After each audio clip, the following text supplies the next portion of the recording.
Hey, Community Fellowship Church, grace to you and peace from God our Father and the Lord Jesus Christ.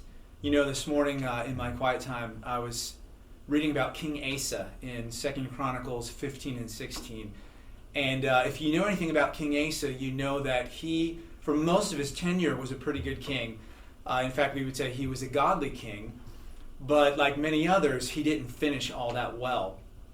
Asa's downfall really began at a time of national crisis where he trusted in men rather than in God. He sought the help of men rather than seeking the help of the Lord his God. And after this, a prophet comes and confronts Asa for his great foolishness in this matter. And then the prophet, in verse 9 of chapter 16, he delivers to him the word of the Lord. And this is what God has to say to Asa.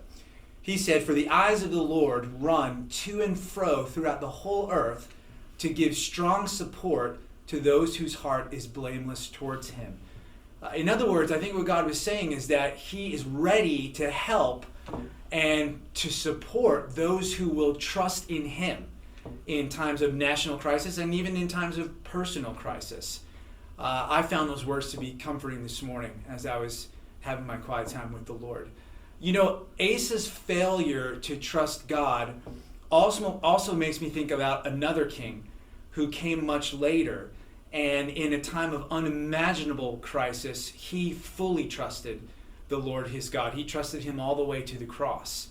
And that, of course, is King Jesus. And he's a true king.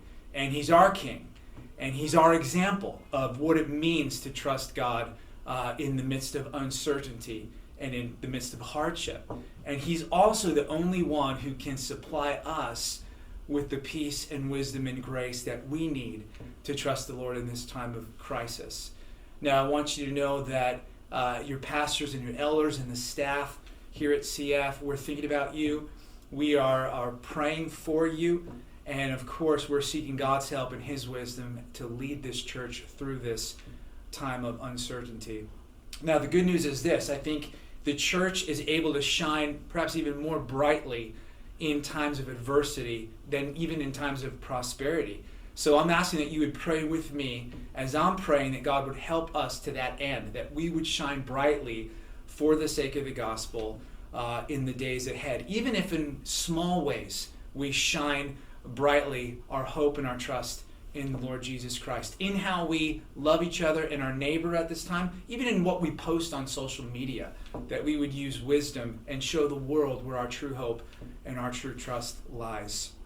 Today you're going to be receiving, if you're on our email list, a pretty detailed email about what life is going to look like at CF for the foreseeable future. It probably won't surprise you that we are following, as many churches, the guidelines of our governing authorities in suspending all of our worship services and really all of our programming for the time being and until further notice.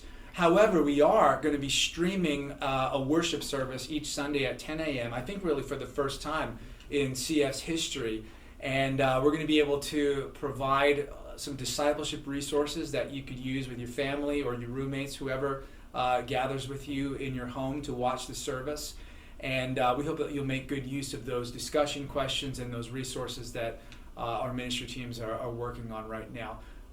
Let me say this. I hope you will log on at 10 a.m. and watch our worship service and really participate with us in that. But I want you to know that an online worship service is not ideal. And it is certainly not a replacement for the gathered church.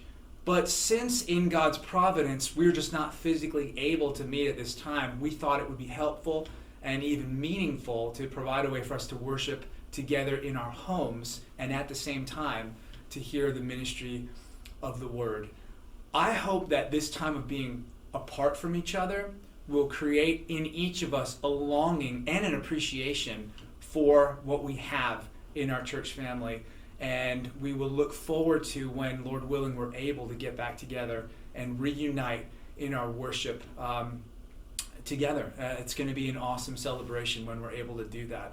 Let me just say one more thing. In that email that you're going to receive, there's also a way for you to reach out to us if you're in need of any kind of help or your family members. If you need us to go grocery shopping for you, if you're in the category of a high-risk person at this time, we would love to be able to help and serve you. Even if there's a financial burden on you and your family, we have talked about it as elders and leaders. We're mobilized and ready to dispatch help in whatever way that we can. So that email will give you some details about who and how to get in contact with us. Once again, we're praying for you, and we hope, Lord willing, to see you really soon. Thanks so much. Hey, if you're not on our email list, then you can go to our church website or go to our social media sites. You should be able to find a link to that letter as well.